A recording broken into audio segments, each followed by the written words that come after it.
Hi, this is Jeff again, and back in the car on our way to Pasadena. You'll see about having some LEDs put in my Toyota here. You guys might have seen the prior video of it, but we're not going to be here talking about my Toyota. We're actually going to be here and talk about my first deployment. I actually had some people in the comments section before I deleted it all ask me about, your deployment. And I said, well, of course you know what happened at 9/11. And when 9/11 happened, September 11th, I called down to my armory, National Guard Armory, and we said, hey, did you see this shit? And Staff Sergeant Conception, who's the full-timer there, says, hey, just stand by. Stand by to stand by, because he was watching it too. So, October 5th, 2001, we got our mobilization orders from my National Guard unit. At first, we thought we were going to Afghanistan. We're going to go out there and we're going to, National Guard infantry unit, infantry division, regiment, and whatever. It should have dawned on me at that time that I should have got it, but I didn't, because I was kind of excited about mobilization, because it'd be my first real shot at doing something besides the 2 rotations, 22-day rotations in Hohenfels, Germany. And I was like, man, this is gonna be badass. We're gonna go to Afghanistan and we're gonna go and fuck these guys up. Well, unfortunately, we did not go to Afghanistan.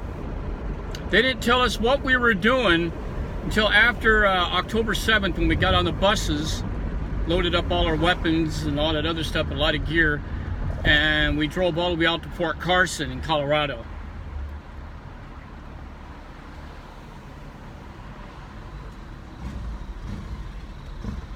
Which turned out to be Operation Noble Eagle. Homeland Security. I said, oh shit. Homeland Security? Really? We later heard stories about people guarding airports and bridges, nuclear power plants. Heard all sorts of crazy stories while I was doing Operation Noble Eagle 1. So, our destination, after we did our, I think it was like a month-long train up in Fort Carson, and we did all our medical there too. All our medical, everything, glasses, teeth, shots, blood, all that stuff. And I said, what the hell? And we were to mobilize and pull guard duty at the Tuella Army Depot in Utah, the Deseret Chemical Plant, and Dugway Proving Grounds. I said, oh shit. And our entire battalion was spread out amongst those three locations. We was in Tuella ourselves. The second biggest ammunition plant and ammunition holding areas in the entire United States. It's huge. This place is really huge.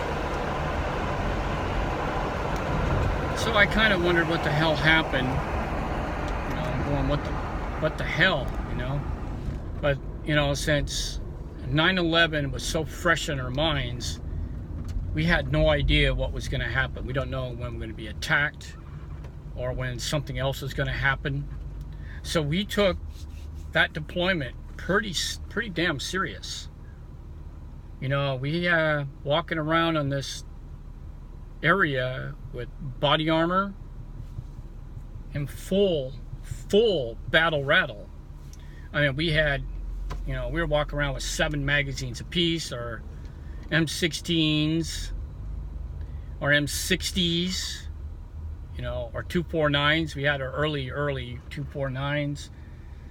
So we would do gate duty, QRF, and then of course what we called the back 40 patrol, being Humvees, and they had this huge back 40 back there amongst this fence line that was that extended at least 20-25 miles all around the base, and you had to patrol that shit, just make sure that nobody broke in or was doing stupid shit. So it was pretty wild. I mean, for the first at least 4 or 5 months, you know, most of us took it pretty damn serious. You know, we don't know if we're going to be attacked or whatever's going to happen. We had a few weirdo incidences that we almost fired on other people, and yeah, it was pretty wild. And so, but the problem is we had a number of different situations. One was the 2002 Olympics. So we pulled actually armed escorts for the workers and the athletes. And then once we were at all the Olympic sites, we pulled security there, armed with weapons, the whole 9 yards. So we took it pretty serious by then, you know, because, you know, these terrorists, these fucking idiots, these Taliban clowns or Al-Qaeda or whoever the fuck they were, you know, trying to keep them from killing the killing the damn Olympic people, you know, all the athletes and shit. So we took it kind of sort of serious. And by the time that the deployment was up, by this time it turned into a big fiasco. We lost 1 man who was killed actually in a rollover accident. The only one of only 2 Vietnam veterans we still had in the National Guard, and the vehicle they were driving was a car, and they were on their way back from Stockton, and the driver fell asleep. And the car went off the road, rolled over several times. He ejected the Vietnam veteran guy out, and the other 2 guys suffered broken arms and legs, and he was put on life support because he fell on his head on the freeway. And then they eventually, after about 6 or 7 months after we got back, we heard that the family pulled the plug on him because he was technically brain dead. So that was for Noble Eagle 1. I still have a lot more stories to tell you about what happened in Noble Eagle 1, especially with some of the local gangs and some of the other idiots that was trying to mess around with us while we were there. So maybe we'll go into story number 2. Here we go.